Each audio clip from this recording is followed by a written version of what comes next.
Enkidu, a very calm individual whose strength alone can even rival that of the strong-armed ancient Waldstein, a man who has learned ancient martial arts in his life. He is an extremely wise individual when it comes to combat, and enjoys fighting strong opponents. He hails from a family that specifically learned martial arts for centuries, and in his youth he was guided by a well-respected master of the art. But his master suddenly fell ill, and eventually passed. With this, Enkidu was filled with grief. He felt helpless, but was also inspired by this tragic event, and vowed to become as strong as possible, and even further his knowledge through combat in honor of his late master. As time passed, he continued looking for fights. He was nearly invincible, and would soon be feared by many, and gained the infamous nickname of Man-Eater. He became so infamous that people even started to avoid him. He was too powerful to fight against, too powerful to beat, so with no one else to fight, he turned to those beyond human understanding. With his will to fight stronger opponents, he came into contact of the Hollow Knight and everything about it. He soon heard word about the quote-unquote strongest in birth and was prepared to fight him.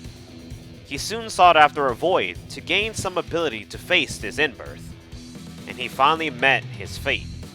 He gave his arm to the void without any hesitation. The void latched on and bit him, but due to his hardened body, the void was unable to fully pierce Enkidu's skin, leaving him with only a small amount of EX.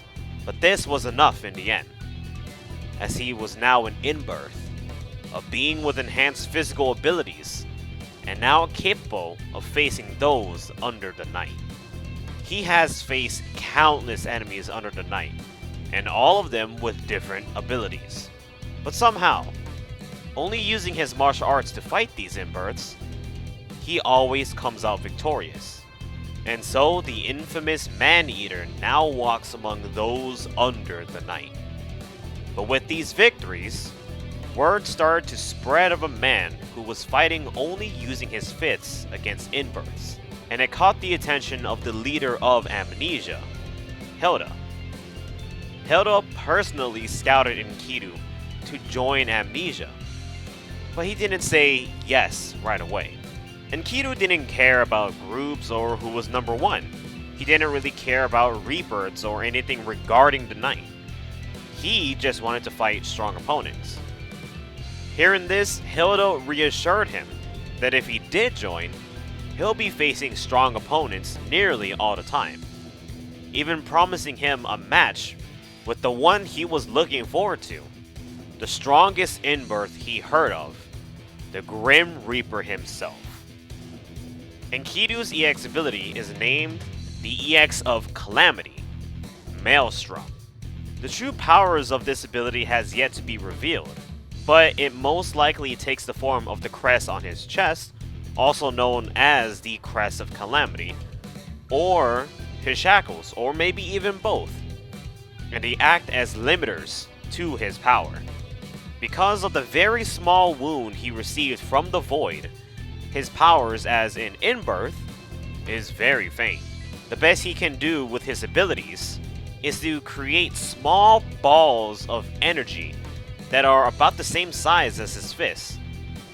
Despite that, Enkidu has shown to unleash devastating bursts of power by breaking his shackles for a limited time, at the cost of leaving him weak for a brief moment, reverting to the shackles back to the wrists afterwards. His first assignment as part of Amnesia was to accompany the core members as they face off against Bonkikai for the throne regarding the night. Amnesia came out victorious, but suffered a casualty that struck the core members. Even Gordo, the group's strongest in-birth outside of Hilda, decided to leave the group due to his self-guilt regarding the incident. With the decision, Enkidu didn't mind the Grim Reaper leaving a bit to clear his head. Regarding facing him, he wanted to fight Gordo when he's in full strength. but even he understood that this is something Gordo needed personally. With Gordo gone though, Enkidu still remains a part of Amnesia. He's not really a bad guy either with all things considered. He's just a guy that wants to face strong enemies. And lucky for him, Amnesia did provide that. But regarding his name is something interesting.